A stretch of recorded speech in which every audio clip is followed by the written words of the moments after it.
इसकी पूंछ पकड़ो और इसे महल ले चलो। क्या? अरे पूंछ पकड़ कर ले चलूं? अरे भाई ध्यान से, ये शेर है, शेर। अरे काहे का शेर, देख नहीं रहे हो कैसे बंधा हुआ है खूंटे से? चलो ले चलो। सोनपुर गांव में घनश्याम दास नाम का एक मूर्तिकार रहता था। मूर्ति बनाने की यह अनोखी कला उसके दादा परदादा के समय से चली आ रही थी। उसके पास खेती बाड़ी करने लायक जमीन या धन तो था नहीं, इसीलिए वह अपनी गुजर बसर मूर्तियां बनाकर ही करता था। उसके पास एक बूढ़ा गधा था जिसका नाम था चंपक। अरे ओ चंपक, अबे ओ निकम्मे गधे, जल्दी से यहाँ बाजार जाना है। चंपक चिड़चिड़ाता हुआ उठा। मेरे बाप दादा ने मुझे विरासत में धन दौलत ना देकर तुझ जैसा निकम्मा और निठल्ला गधा दे दिया है।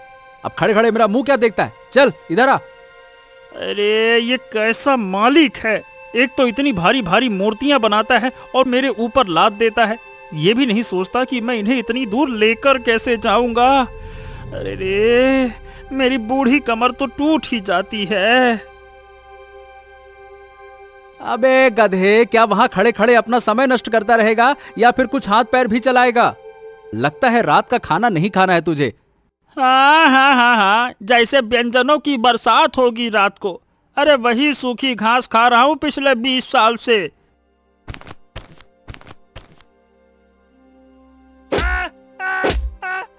बकवास करता है, मुझसे जबान लड़ाता है। ये जो सूखी घास मिलती है ना, बाहर कहीं जाएगा तो तेरे जैसे बूढ़े निकम्मे गधे को ये भी नसीब नहीं होगा, समझा? गुस्से में घनश्याम दास ने सारी मूर्तियों का एक बड़ा गट्ठर बनाया और चंपक की पीठ पर लाद दी। चंपक मार खाकर चुपचाप चल दिया। ये थी घनश्याम और चंपक की रोज की कहानी।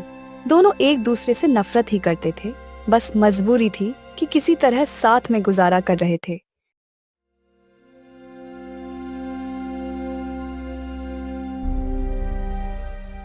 यहाँ तो कितने सारे लोग हैं। एक काम करता हूँ कि इनके पास जाकर इनसे कहता हूँ कि मुझे अपने साथ ले जाएं। मैं अपने मालिक से तंग आ चुका हूँ, अब मुझे नया मालिक चाहिए। घनश्याम दास अपनी दुकान सजाने लगा। वो काम में व्यस्त हो गया और उधर चंपक मौका पाकर फरार हो गया। चंपक एक आदमी के पास जाकर बोला, अरे बाबूजी, आप ये बोरियां उठाकर कहाँ ले जा रहे हैं? अब भाई बाजार होकर घर जा रहा हूँ, इसमें बाजार से लिया सामान है बोरी में। ओह, तो मैं आपकी कुछ मदद कर देता हूँ ना। लाइए लाइए, ये बोरियां मेरी पीठ पर रख दीजिए, मैं आपके घर पहुँचा दूंगा। अरे नहीं नहीं नहीं, इसकी कोई जरूरत नहीं है, मैं खुद ही ले जाऊंगा। आदमी के मना करने पर भी चंपक उसके आसपास ही टहलता रहा और उसकी मदद करने का आग्रह करता रहा। अरे क्या चाहिए रे गधे, क्या मेरे आगे पीछे घूम रहा है? मुझे तेरी कोई मदद नहीं चाहिए, समझा क्या? चल अब जा यहाँ से, भाग। बताओ भला, भलाई का तो जमाना ही नहीं है। यहाँ मैं इसकी मदद कर रहा था और इसने मुझे भगा दिया। लगता है मालिक जैसे कई लोग हैं इस दुनिया में। खैर, मैं हार नहीं मानूंगा, कल फिर से कोशिश करूंगा। चंपक जब वापस अपने मालिक के पास गया तो उसने देखा वहीं पास खड़े कुछ लोग आपस में बातें कर रहे थे। चंपक ध्यान से उनकी बातें सुनने लगा। अरे बहुत खूंखार शेर है, न जाने कहां से अपने गांव के जंगलों में आ गया है। अरे कई लोगों की बकरियां तो उसका नाश्ता बन चुकी है और उसने कुछ लोगों को भी घायल कर दिया है। हाँ भैया, उसकी दहशत तो पूरे गांव में फैली हुई है और सुनने में आ रहा है कि महाराज ने कहा है कि अगर कोई शिकारी उस शेर को पकड़कर लाया तो उसे 1000 सोने के सिक्के मिलेंगे। चंपक कान लगाए उन लोगों की बातें सुन ही रहा था कि तभी उसके मालिक ने पीछे से उसे एक बेत मारी। अरे अब क्या कर दिया मैंने? अब मुझे क्यों मार रहे हो? मैं तब से यहाँ अकेले सारा काम कर रहा हूँ और तू बाजार में मटर गश्ती छानने निकला है। चल अब घर चल। अरे तुम्हें तो बस मारने का बहाना चाहिए। अरे रे, अभी तक दर्द कर रहा है। सुन रहे हो, खतरनाक शेर घूम रहा है, जरा बच के रहना। फिर दोनों घर वापस आते हैं। उनके घर पहुंचने के थोड़ी देर बाद ही मौसम खराब होने लगा। ओहो, मौसम बिगड़ रहा है। चूने की बोरियों को घर के अंदर रखवाना पड़ेगा वरना गीली हो जाएंगी। घनश्याम खुद से ही बात कर रहा था, लेकिन चंपक ने उसकी ये बात सुन ली। अरे नहीं नहीं नहीं, अब ये मुझे फिर से काम पे लगा देगा। यहाँ से मुझे फौरन 9 तो 11 होना पड़ेगा। चंपक मौका पाकर वहां से खिसक गया।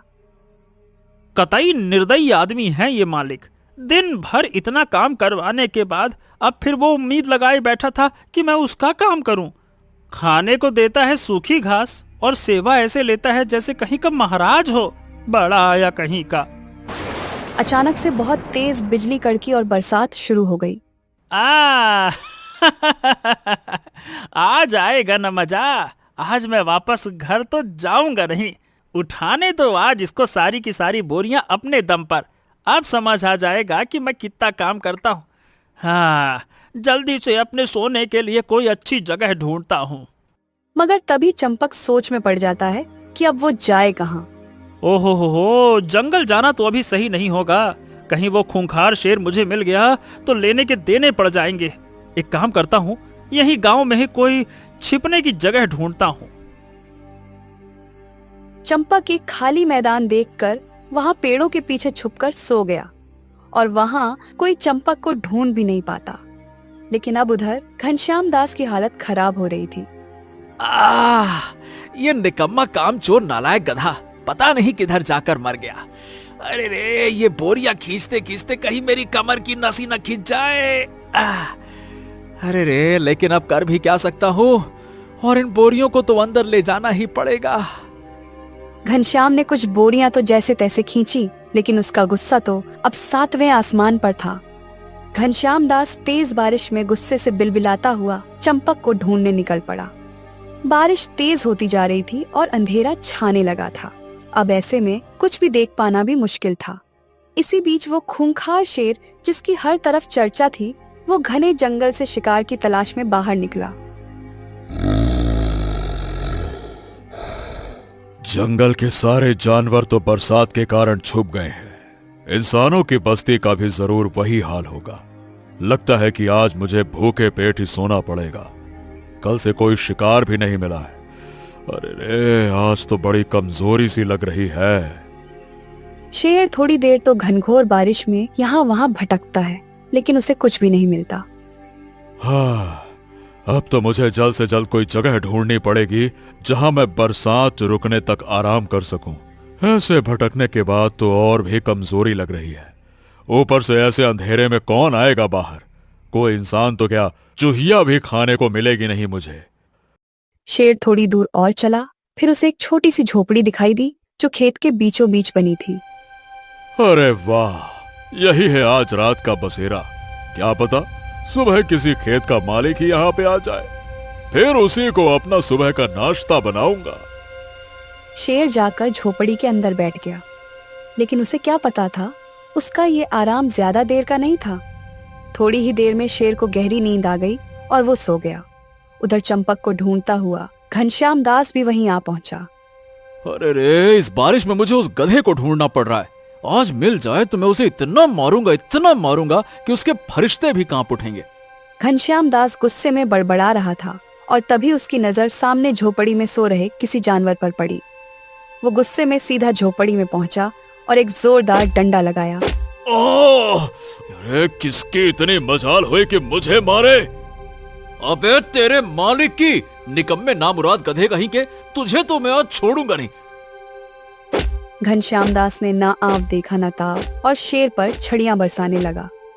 शेर भी समझ नहीं पाया कि ये कौन बहादुर है जो उसे मार रहा है। शेर को लगा कि ये साधारण आदमी नहीं है और इससे जीतना तो बिल्कुल नामुमकिन है, इसलिए उसने भी अपनी हार स्वीकार कर ली।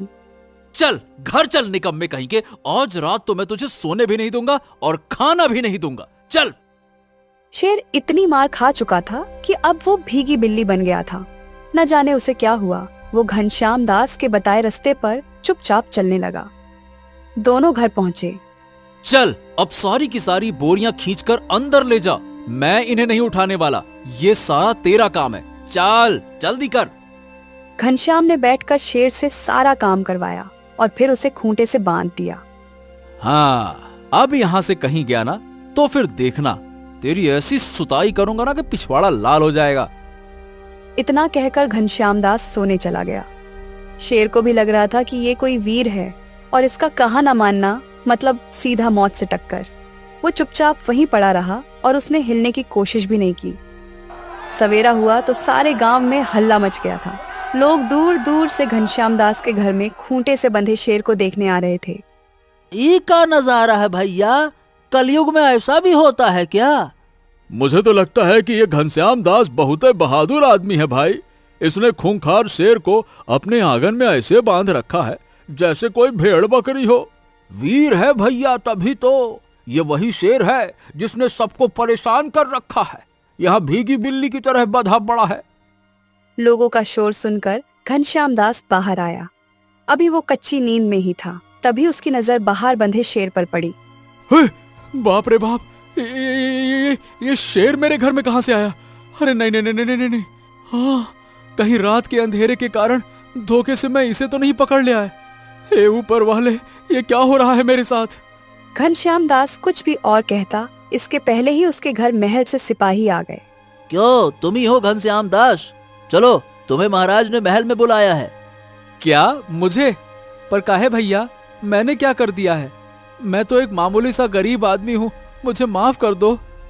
अरे तुम मामूली कहाँ हो, तुमने इस आदमखोर शेर को इतनी बहादुरी से पकड़ा है, तुम्हें तो महाराज इनाम देंगे। चलो चलो, देर मत करो, वहाँ सब तुम्हें देखना चाहते हैं।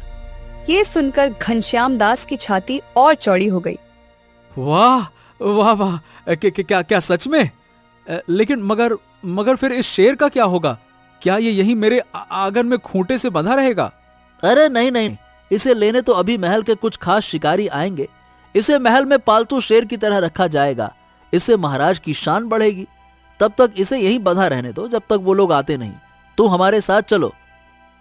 घनश्याम मजे में महल चला जाता है और इधर गांव के लोगों में खूंटे से बंधे शेर के चर्चे हो जाते हैं। अरे वाह वाह वाह वाह वाह, क्या हरी भरी घास है। उस रूखी सूखी घास से तो बेहतर ही है। अब तो मैं सोच रहा हूँ कि मालिक के घर कभी ना जाऊं। खड़ूस कहीं का, न जाने कैसा विचित्र आदमी है वो। अरे बीनू भाई, तुम उस खूंटे से बंधे शेर को देखने गए कि नहीं गए? अरे उसके तो इतने चर्चे हैं गांव में कि क्या ही कहने। नहीं नहीं, मैं तो अभी नहीं गया, लेकिन मुझे जाना है। बड़े चर्चे सुने हैं उसके कि कैसे घनश्याम ने उसे मार मार के खूंटे से बांध दिया। बड़ा बहादुर निकला घनश्याम। जैसे ही चंपक ने अपने मालिक का नाम सुना, वो तो दंग ही रह गया। क्या बहादुर है ससुरा? वो कायर कब से बहादुर हो गया? अरे वो तो बस मुझे मारता है, वही उसकी सारी बहादुरी है। जरा इन लोगों के पास जाकर इनकी पूरी बातें तो सुनो, आखिरकार ये माजरा क्या है। अरे अगर उस शेर को देखना है तो शाम से पहले चले जाना दोस्त, वरना महल के सिपाही आकर उसे ले जाएंगे। सुना है महाराज उस खूंखार शेर को महल की शोभा बनाकर रखने वाले हैं। हाँ हाँ हाँ, मैं तो जरूर जाऊंगा उसे देखने। अरे भाई, ऐसा अजूबा रोज रोज कहाँ देखने को मिलता है। दोनों आदमी बातें करते हुए आगे चले जाते हैं और चंपक हैरान हो जाता है। अरे बाप रे, ये सब मुझे क्या सुनने को मिल रहा है? ये खबर तो बहुत अतरंगी लगती है। लगता है वापस जाकर देखना ही पड़ेगा। वैसे भी अभी वो मालिक वहाँ नहीं होगा तो मैं भी बच जाऊंगा।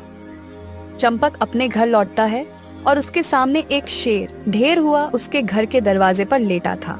ऐसे शेर को यूं अपनी तरह खूंटे से बंधा देखकर चंपक भी हैरत में पड़ जाता है। अरे ये क्या? ए शेर भाई, ये कैसे दिन आ गए हैं तुम्हारे? किसी गधे की तरह खूंटे से बंधे पड़े हो भाई। आखिर क्या हुआ है तुम्हारे साथ? अरे मुझे अपना दोस्त समझकर ही बताओ। गधे के मुंह से दोस्त शब्द सुनकर तो जैसे शेर पिघल ही गया। क्या बताऊं, उस आदमी ने मुझे कल रात इतना मारा कि मुझे लगा वो कोई वीर है, और मैं चुपचाप यहाँ पर आकर बैठ गया। और तो और मैंने उसकी बोरियां भी उठाई है। वाकई में कुछ बात तो है मेरे मालिक में। उसने पीट पीट कर एक शेर को भी गधा बना दिया। शेर भाई, ये इंसान कुछ भी कर सकते हैं। अरे तुम हंस रहे हो? मुझे तो लगा था कि तुम वाकई में एक दोस्त की तरह मेरी मदद करने आए हो। ओ भैया, मैं एक गधा होकर भला शेर से दोस्ती क्यों करूंगा? मैं गधा जरूर हूँ, मगर इतना बड़ा वाला गधा नहीं हूँ। खैर, तुम यहीं बंधे रहो और मैं चला जंगल की हरी भरी घास खाने। जंगल? वहां तो मैं बड़े चैन से रहता था। हाँ, लेकिन अब मैं वहाँ चैन से रहूंगा, क्योंकि अब तो वहाँ तुम्हारा खतरा भी नहीं रहा। मालिक ने कुछ तो अच्छा काम किया मेरे लिए। चंपक हंसता हुआ जंगल निकल जाता है और शेर अपनी किस्मत को कोस रहा था। उधर महल के सिपाही उसे लेने आ जाते हैं। इसकी पूंछ पकड़ो और इसे महल ले चलो। क्या? अरे पूंछ पकड़ कर ले चलूं? अरे भाई ध्यान से, ये शेर है, शेर। अरे काहे का शेर, देख नहीं रहे हो कैसे बंधा हुआ है खूंटे से? चलो ले चलो। सिपाही ने आगे बढ़कर शेर का पूंछ पकड़ा और किसी पालतू जानवर की तरह राजमहल ले जाने लगे। रास्ते में खड़े सभी गांव वाले ये अद्भुत नजारा देख रहे थे कि कैसे एक शेर गधा बन गया है। महल में जब महाराज शेर को ऐसे आता हुआ देखते हैं अरे अरे अरे अरे, इतना खतरनाक शेर और वो भी ऐसी हालत में, भला इससे हमारे महल की शोभा कैसे बढ़ेगी? ये अब कोई शेर वेर नहीं रहा, बल्कि ये सिर्फ एक गधा बनकर रह गया है। तो फिर इसका क्या करना है महाराज? इसे तो ले जाकर कैद कर दो, और हाँ, इसे हरी हरी घास खिलाना मत भूलना। बहुत बकरियां और इंसान खा लिए इसने, अब जरा गधों का खाना भी चखने दो। फिर सैनिक ठीक ऐसे ही करते हैं और ले जाकर शेर को पिंजरे में कैद कर देते हैं। उधर चंपक जंगल में खुशी खुशी रहने लगता है और घनश्याम महाराज के दिए इनाम से अपना जीवन अच्छे से व्यतीत करने लगता है। भोलू किसान के पास एक गधा था जो दिन भर खेतों में मेहनत करता था। गधे को अक्सर लगता था कि उसका जीवन बहुत संघर्षों से भरा हुआ है। अरे बाप रे बाप, इतनी धूप में इतनी मेहनत से सामान उठाता हूँ और मेरे मालिक को मेरी मेहनत ही दिखाई नहीं देती है। अरे ऐसे जीवन से तो मर जाना बेहतर है। क्यों रे, ये कैसी चाल चल रहा है तू? नई नवेली दुल्हन है क्या जो मटक मटक के चल रहा है? अरे अगर इस रफ्तार से चलेगा तो कल सवेरे तक भी हम बाजार नहीं पहुंच पाएंगे। अरे मालिक, चल तो रहा हूँ, अब क्या ओलंपिक की रेस करवानी है क्या मुझसे? सवेरे से कुछ खाया नहीं है, मुझ में अब इतनी ताकत नहीं बची है कि मैं दौड़ लगा सकूं। गधे की बात सुनकर किसान और भड़क गया। चिड़चिड़ाहट से भरा किसान गधे को एक डंडा और लगाया। हाँ हाँ, तो एक काम कर, मैं तेरे लिए यहाँ पे दावत लगा देता हूँ, तू आराम से बैठ के खा लेना, और जब तुझे लगे कि हाँ अब तू चल सकता है तो बताना, तब हम कुछ काम कर लेंगे। क्यों, ठीक है ना? किसान के गुस्से को देखकर गधा ने चुपचाप अपनी रफ्तार बढ़ा ली। रास्ते भर वो बस अपनी किस्मत को कोसे जा रहा था। उसे रास्ते में कुछ जानवर दिखे। अरे रे, मुझसे तो अच्छी इनकी किस्मत है। दिन भर यहाँ वहाँ घूमो, जो मिल जाए उसे खा लो और रात को चैन से सो दो कम से कम। तो दोस्तों, ये थी भोलू के गधे चंपक की कहानी, जो अपने जीवन से हमेशा दुखी ही रहता था। इसी गांव के पास एक घना जंगल था जिसमें एक सियार रहता था। सियार रोज खाना ढूंढने के लिए इधर उधर भटकता रहता और चंपक गधे की तरह उसे भी अपनी जिंदगी कुछ खास भा नहीं रही थी। हाँ, आज तो सारा दिन जंगल में भटका और एक मरी चिड़िया तक हाथ न लगी। ऐसे तो भूख से मैं ही मर जाऊंगा और फिर मेरा शिकार कोई दूसरा जंगली जानवर कर लेगा। अरे रे, ये कैसी जिंदगी हो गई है। सियार भूखा प्यासा बहुत देर तक भटका। फिर उसे समझ आ गया कि आज खाना मिलने की उम्मीद नहीं है, इसलिए नदी के किनारे जाकर उसने पानी पीकर ही अपनी प्यास बुझाई और वही एक पेड़ के नीचे आराम करने लगा। उसी रास्ते से चंपक गधा गुजर रहा था। ये मालिक ने इतना धन कमाया और अपने दोस्तों के साथ दावत उड़ाने चला गया, और मेरा क्या, रवाना कर दिया घर की ओर। वाकई में बड़ा ही धूर्त आदमी है ये मालिक। चंपक बड़बड़ाते हुए जा रहा था, तभी उसे नदी दिखाई दी। थकान से चूर गधा नदी के पास पानी पीने गया। हा, ये ठंडा ठंडा पानी किसी अमृत से कम नहीं है मेरे लिए। इतनी मेहनत के बाद बस सूखी घास के दम पर दिन काटा है मैंने। अरे कम से कम तुम्हें सूखी घास तो मिली, यहाँ तो सवेरे से पानी पर जी रहा हूँ। चंपक उस सियार को देखकर हैरान हो गया। आज से पहले कभी उसने सियार को नहीं देखा था। अरे तुम कौन हो भैया, और क्या यहीं रहते हो क्या? मैं तो अक्सर यहीं से गुजरता हूँ, पहले तो तुम्हें कभी ना देखा। हाँ, मैं यही घने जंगल में रहता हूँ। शिकार ढूंढते ढूंढते आज बाहर की तरफ आ गया। और तुम? मैं तो पालतू हूँ, मालिक का काम करता हूँ और बदले में खाता हूँ ये घास फूस और साथ में कुछ डंडे और दिन भर करता रहता हूँ।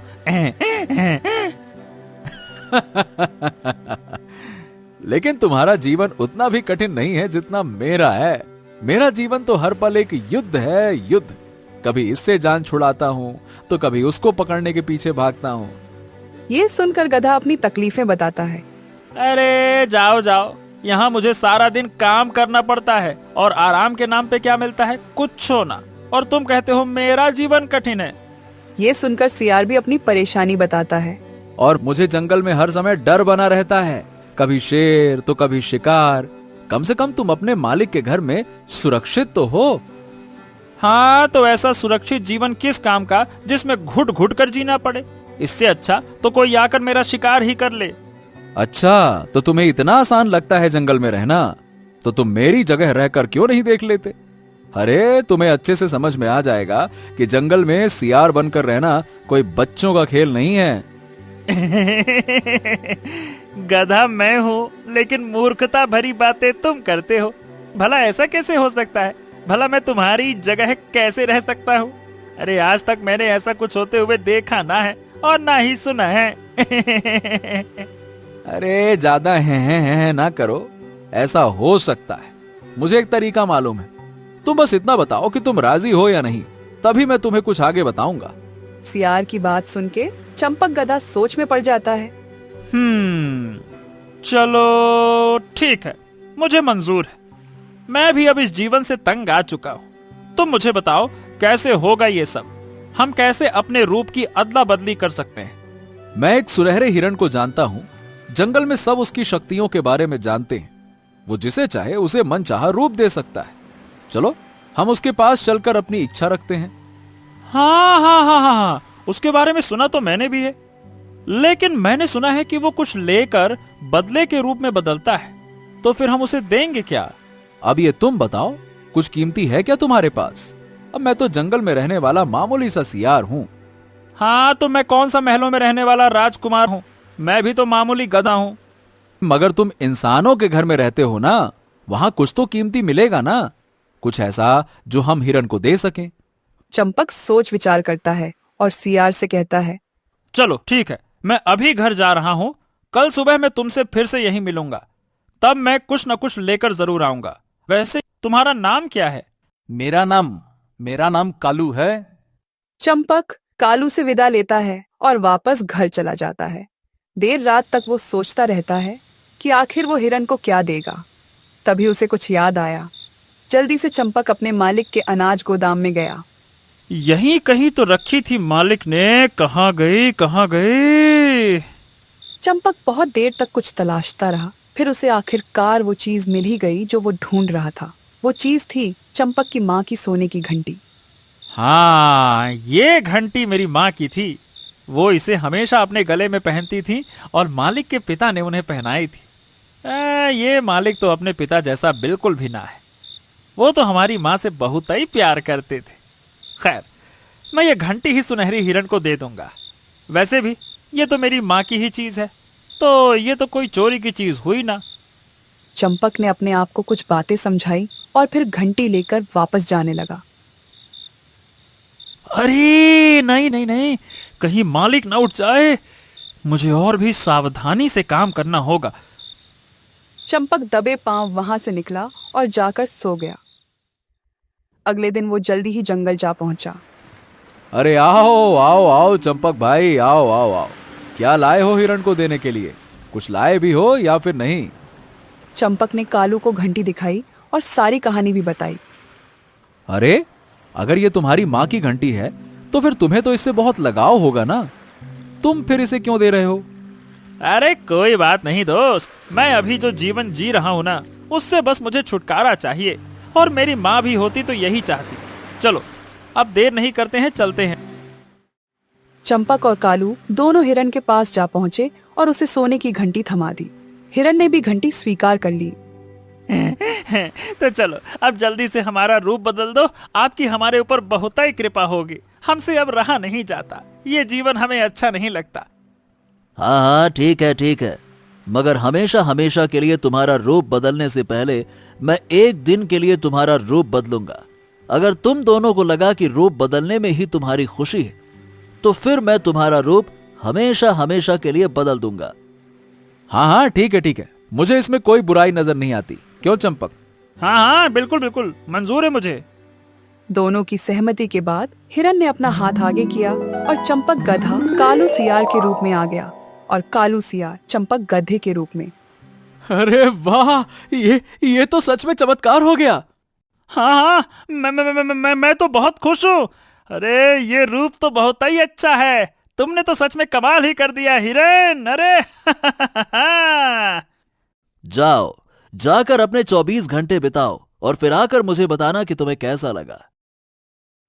दोनों मित्रों ने रूप बदल लिया था और अब वो बहुत खुश थे। दोनों अपने अपने रास्ते चले गए। कालू जब चंपक के रूप में उसके घर पहुंचा तो बहुत उत्साहित था। वाह वाह वाह वाह वाह वाह वाह, कितना बड़ा घर है। यहाँ तो मैं शान से रहूंगा। अब कोई डर नहीं, अब चैन से जीवन जीऊंगा। ना कोई जंगली जानवर यहाँ आएगा, ना मुझे भूखा रहना पड़ेगा। देखो तो सही, रसोई कहाँ है? कहीं से तो खुशबू आ रही है। कालू महक का पीछा करते करते रसोई तक जा पहुंचा। वहां एक बड़े से बर्तन में बिरयानी पक रही थी। सियार के मुंह में खुशबू से ही पानी आ गया। अरे वाह वाह वाह वाह,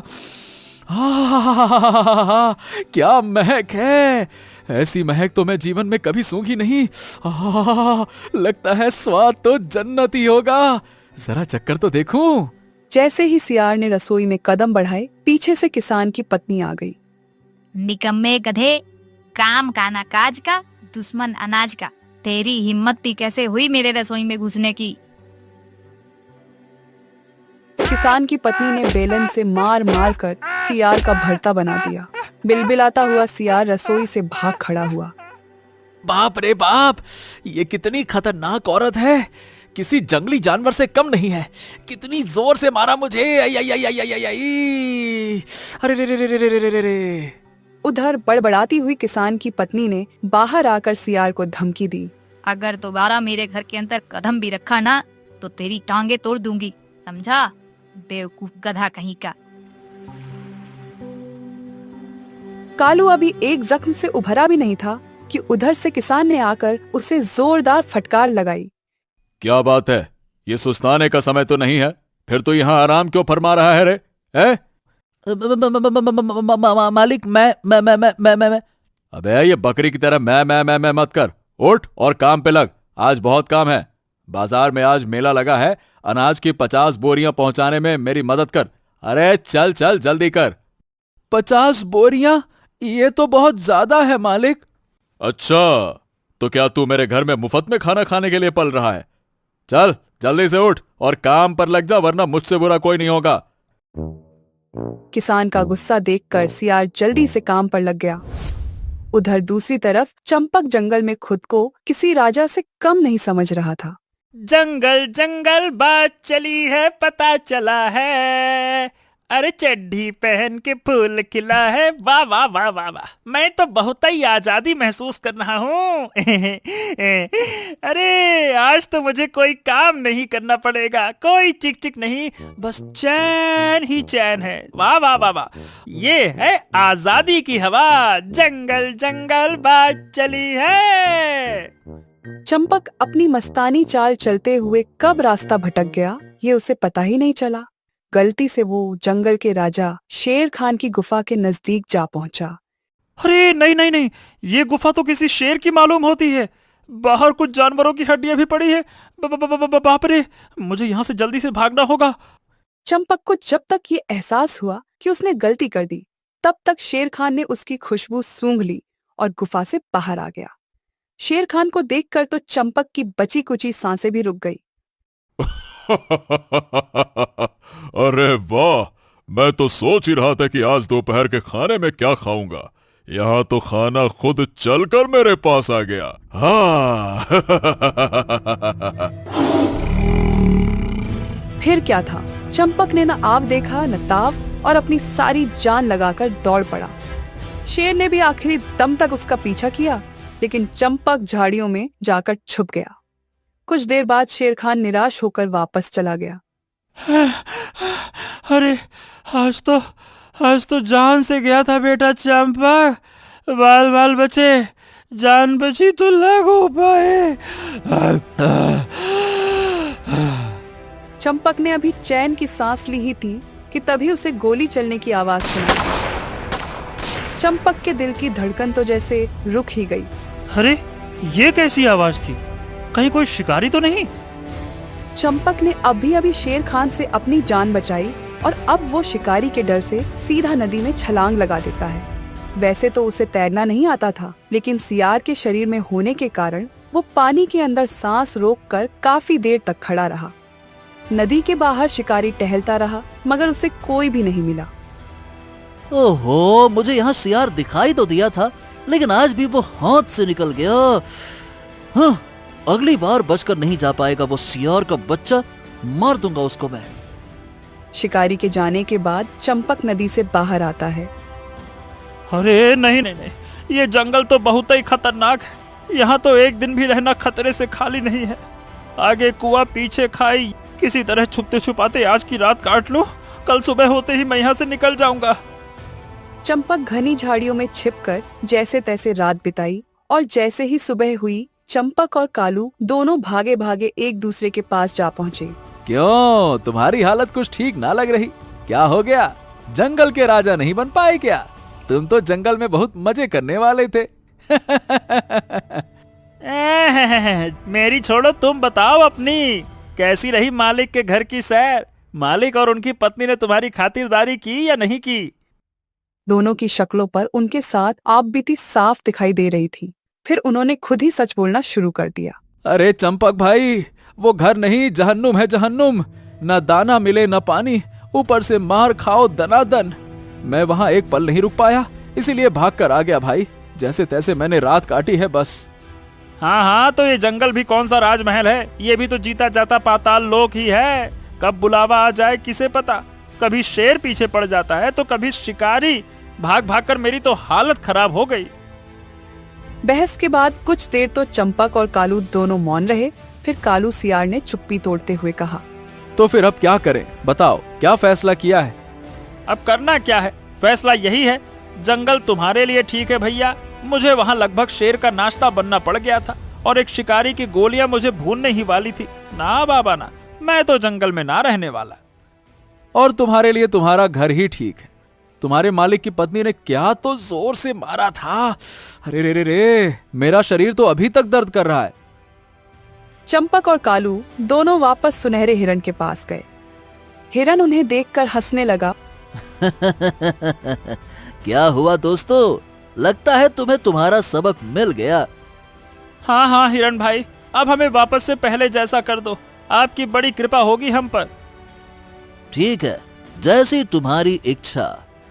हिरण ने फिर से अपना हाथ उठाया और दोनों को पहले जैसा कर दिया और कहा, तो तुम्हारी सीख ये है कि जो जहां है वही भला है। गधे और सियार दोनों ने हिरण की बात सुनकर हाँ में अपना सर हिलाया और अपने अपने रास्ते जाने लगे। लेकिन तभी हिरण ने गधे को रोककर उसकी तरफ उसकी माँ की घंटी बढ़ाई। अब क्योंकि तुम दोनों ने अपना रूप नहीं बदला है, तो फिर ये मेरे पास रहना ठीक नहीं होगा। मैं इसे नहीं ले सकता, इसे तुम वापस ले जाओ। हिरण की इस बात से चंपक गधा भावुक हो गया। उसने अपनी माँ की घंटी ली और दोनों ने हिरण से अलविदा लिया। इसके बाद उन्हें अपना जीवन जैसा था वैसा ही भला लगने लगा।